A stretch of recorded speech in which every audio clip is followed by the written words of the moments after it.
Good Sunday morning. I'm Jack Fink, and welcome to Eye on Politics. We made it to March, and after months of campaigning, all eyes will be on election night on Tuesday.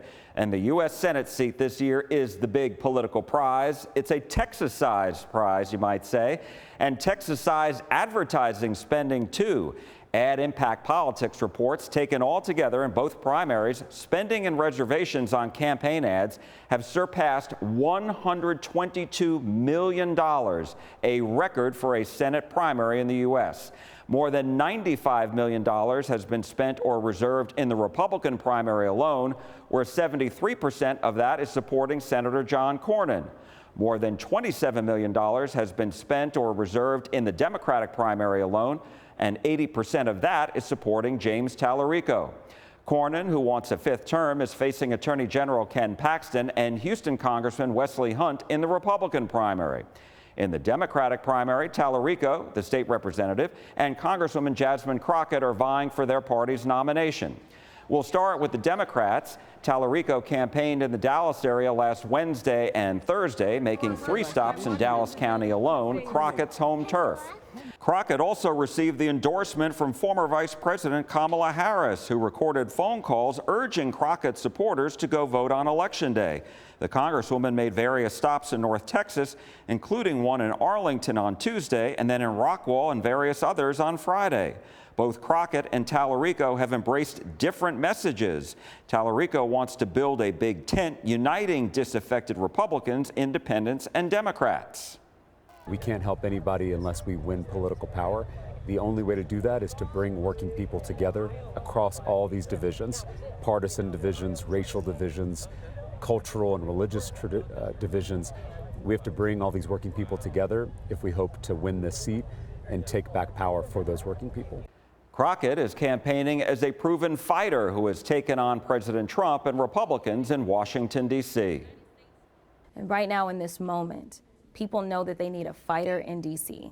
The reason that people are so upset with so many Democrats is because they don't feel like they've been fighting. They don't have to wonder, they don't have to question. They know who I am on the federal level when it comes down to fighting for what matters most to Texans.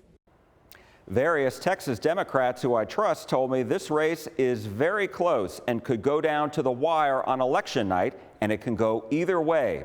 In the Real Clear Politics average of polls between January 10th through February 24th, Crockett and Tallarico are tied at 43.8% each as of Friday.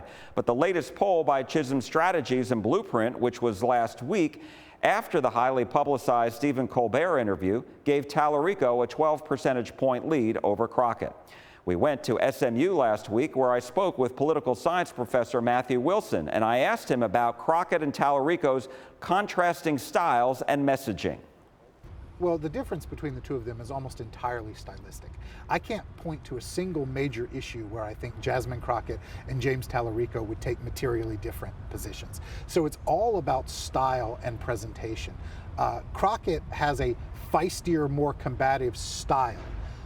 Tallarico has perhaps a more conciliatory style.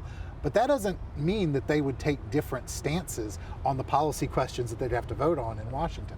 So voters are going to have to ask themselves on the Democratic side, A, which of those styles do they prefer, and B, which they think is going to be more effective in the fall campaign trying to take this seat from the Republicans. Now to the very contentious Republican primary for U.S. Senate. Senator Cornyn's campaign released another highly critical ad against Paxton's values after his wife, State Senator Angela Paxton, filed for divorce last year, citing biblical reasons. In the meantime, Paxton released an ad featuring his daughter, praising her father as a family man. As for Houston Congressman Wesley Hunt, he campaigned in Texas all week, including in Denton on Wednesday night. In the Real Clear Politics average of polls between January 10th and February 26th, Paxton leads Cornyn by nearly 5 percentage points, 35.5% to 30.8%. Hunt is in third place at 19.8%. Professor Wilson, like most analysts, believes this will end up in a runoff between Paxton and Cornyn. I think we would see a doubling down in the intensity of the attacks. There would be a lot of vitriol and interpersonal bitterness that would come out of that. A lot of money would be spent. And so I think that's a fairly likely scenario in terms of what we'll be looking at through the course of March and April and into May is those two gentlemen, if they in fact do emerge in a runoff against each other, trading some pretty deep and serious barbs. And I think that it will get more nasty and more combative than what we've seen thus far.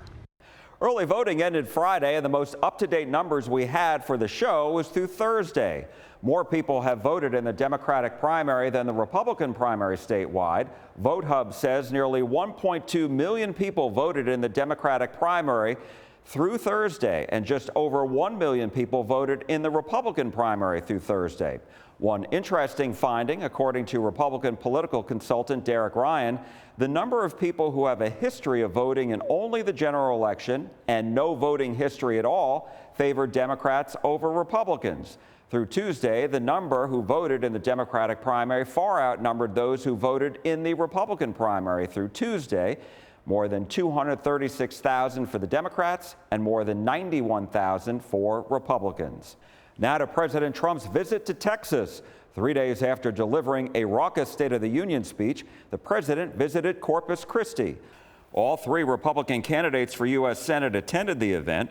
White House correspondent Ed O'Keefe reported Friday that President Trump said he has made up his mind now about who to endorse in the Senate race, but he wouldn't say on Friday who that is. The president spoke about his energy policy and about the economy as a whole. Affordability, including food prices, has become an issue in this year's midterm elections. The president said gas prices have gone down. Slashing energy costs is among the most important actions we can take to bring down prices for American consumers, because when you cut the cost of energy, you just cut the cost of everything. Look, you're in an industry, a business, whatever you want to call it, a profession in many cases. Everything follows energy. Up next, 4 of the Republicans running for the newly drawn 32nd Congressional District tell us why voters should select them over their opponents. When Eye on Politics on CBS News Texas returns. Welcome back to Eye on Politics. Now to the newly drawn 32nd Congressional District. Because of redistricting last summer, this district is going to flip from a Democratic majority to a Republican majority. And as a result, there are 9 Republicans vying for the nomination. Among them, Ryan Binkley, who ran for president 2 years ago and who has been advertising heavily on TV for this seat. Paul Bondar, who ran for Congress in Oklahoma 2 years ago and who was also advertised on TV. Darrell Day, who was the Republican nominee for this district 2 years ago, and Jace Yarborough, who also has TV ads and has racked up endorsements from President Trump, Governor Abbott, and Turning Point Action. We interviewed these 4 candidates and asked them why they're running and the essence of their campaign. I'm running for Congress because our district needs leadership that really reflects their values. Right now, as you know, a lot of America is struggling, mainly financially, and the affordability of where their life is now compared to where it was 5 years ago. We've printed about 40% of our nation's money supply in the last 5 years, and a lot of people are struggling to keep up. Bottom line, the dollar's not going as far as it used to in healthcare and business, housing, so many key issues. And I think it's time to put a business leader in Congress, similar to the way President Trump was in the White House. Let's put a business leader in Congress. And so I'm a business leader here in the area, in the district. I'm also a pastor, and I'm fighting for the next generation. I've got 5 kids that are 15 to 25, and they simply do not have the same opportunities that I had and you and I had 30 years ago. And I'm fighting for them to make sure we get our country right now for our generation and save it for theirs. Why should Republican primary voters select you over the others? Well, great. Well, I think, as I just mentioned, you have to decide who do you want to represent you. Right now, we've gotten in a lot of trouble. We're almost $40 trillion in debt. In fact, we haven't had a surplus in our budget, and I think in over 25 years now. So we've had an addiction to deficit spending, and we don't have leaders today, I think, they can stand up against PAC groups and lobby groups that want to buy their vote and bring their influence in. So we have to have leaders that go to Congress that represent the district instead of representing the big power money groups out there. So I can't be bought. I want to come and make sure that they know that I have their best interests in mind. And I think if they want a leader that understands money, how to balance a budget, how to bring DOGE cuts into law, which we only brought in 1% in this last legislation, I think we need leaders today that can be, hold strong to that. I had a chance to meet with one of our congressmen recently in D.C., and he's retiring, Congressman Jody Arrington, and he handed me his balanced budget book because he fought for 8 years. And he said, Ryan, this is my biggest regret. I couldn't get it done. And I said, Jody, if God gives me this opportunity, I'll take this mantle and we'll fight for this, because this is the real fight. How do we truly bring change economically and growth, but still cut costs to have a healthy country? How do you do that? Wisdom. It's going to take a lot of hard work. I think the biggest way is to grow first. President Trump needs leaders that know how to grow small businesses, and that's what I do for a living. We help businesses grow in our company. We now have about 400 employees nationwide, and what we do is help businesses grow and sell. And what business owners need is they need access to capital a little bit better through the SBA program. It's harder today. They need the government to get out of the way. We have more 4-letter and 3-letter acronym agencies out there putting undue pressure on them. Next thing we do is we have to solve the healthcare affordability crisis. We have healthcare costs that are about 40% higher than regular inflation for 30 years. And I have a plan to gut that and to make it a free marketplace. When we do those 3 things, we'll get small businesses thriving again. I came to the conclusion that, you know, you can either be a Monday morning quarterback and you can just sit there and complain, or you can do something about it. And so after COVID, I said, I want to get involved. I want to represent people. I've been a businessman for 20 plus years. I started a business with 1 employee in the crash of 2008, and I started from very little, and I grew that company from 1 employee up to one of the top 120 something agencies in America. You have to be right a lot of times in order to do that. It's time somebody's right for the American people and the folks here of Texas. Why should Republican primary voters select you over the others? Well, it is a crowded field, but a couple things. Nothing comes easy. You have to go out and work for it. I've been one of the ones that have been working and consistently involved. Secondarily, most importantly, I live in the district. You have a couple candidates who don't. And I don't understand how you can ask somebody to vote for you if you can't even vote for yourself, right? So there's a couple candidates that I think are going to have some issues with that, because people want to have a representative that understands them. I go to the local church, they can see me, I'll be held accountable, and they say, Paul, why did you vote for something like that? And I'm going to be able to explain to them why I did and why they're going to be happy or not. When you don't live in the district and you don't have that accountability, I think people are going to be, people are afraid of that type of dynamic. And so I think that that's a qualifying issue that is really, really super important, and a disqualifying issue that is going to be a deal breaker for many. I know you ran for Congress in Oklahoma a couple of years ago, but you're in Rockwall now. Been in Rockwall for 6 years, and I had a secondary residency that I made into a primary residency because people in Oklahoma were saying, hey, we need somebody to run, we need help, we are not getting good representation. And I turned them down, and that was 2022. And they kept asking in 2023 and 2024. I said, let's go try to help. I was talked in, I was flattered that people would say, they said, hey, we get all our best recruits to play at OU from Texas. It might just take a guy from Texas to get our politics right. It was very flattering. But ultimately, I don't think it was the right thing, because I underestimated how important it is to really live in the district. And Jack, the thing is, I was able to vote for myself. I had property, I had a ranch, well over 500 acres. I had a vested interest at least. We have a candidate right now that's living in the shadow of the Oklahoma border right now, that's about as far away as what I was when I ran,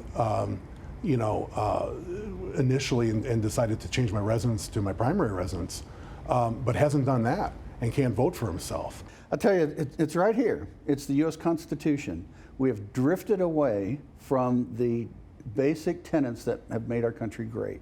And it seems like year by year, for almost 250 years, it seems like we float further away from the Constitution. And there are other countries that have constitutions. Russia has a constitution surprisingly similar to ours, and obviously they don't follow it, right? We have to get back to the Constitution, and that's very, very central to my campaign, and that's why I'm running. Why should Republican primary voters select you over the others? Very, very clear difference. Number one, I'm one of the few that actually lives in the district. Majority of the candidates in this race don't even live in the district. Some of them live an hour outside the district. We also are not accepting out-of-state PAC money. There are some candidates in this race that are taking a lot of money from out-of-state PACs, and they're going to be beholden to out-of-state PACs. We're endorsed by over 50 GOP precinct chairs in the district. We are the grassroots campaign. We are, like I said, endorsed by a lot of conservative Republican leaders, and that is our focus. Also, I'm more of a hardliner on immigration. I've spoken out more forcefully about supporting ICE agents, even when they're, pilloried by the Democrats, pilloried by the liberal media. We have to support ICE agents in deporting criminals and also all illegal immigrants. Now, if they want to come back in the country, that's great. We are a nation of immigrants and we want them to come back, but the right way, the legal way. A majority of Americans, 70% of Americans, want all illegals deported. That's why President Trump got elected. His pledge to have mass deportations of illegal immigrants. Right now, Jack, our immigration is at the highest level it's ever been in our history, even higher than when we had the flood of Irish into New York. Our level of immigration is the highest it's ever been, and we need to take a pause on immigration. I've suggested a 5-year pause on immigration. Maybe if there's a Nobel Prize winner in biochemistry, we'll let a couple in, but basically a pause on immigration so the people here can assimilate, and also so we can set up the system to properly vet immigrants coming to our country. I mean, if you don't have a border, you don't have a country, and that's what Americans voted for when they voted for President Trump. We looked around, saw the field, and realized that there wasn't a viable America First candidate in the race. And so we got in order to be that and to provide for the people of Texas 32 that option. This is a Trump plus 17 district, a very Republican, very red district. I'm very proud to be that America First candidate in the race. Our campaign is unabashedly a supporter of the president and his agenda. We are here to fight for that agenda and to move the ball forward and really make permanent a lot of the gains that have been realized by his administration just in this past year. Why should Republican primary voters select you over the others? Sure. Well, I think, every election cycle, politicians stand up and say things that they know voters want to hear, and we, the voters, hope that we can trust them, and a lot of times, unfortunately, we find out that we probably can't. I would say the first thing is look at the past actions and behavior of each of the candidates in the race. And so I'm very proud of my history and the things that I've done to demonstrate my commitment to putting America first, whether it's standing up to wokeism in the military or refusing the COVID-19 vaccine when others attempted to force it on me, whether my employer or the military itself, starting a classical Christian farm school for my children and other children in my community whose parents didn't want them to be indoctrinated with a lot of unfortunate ideologies that we all realize were being pushed on our kids kind of during COVID.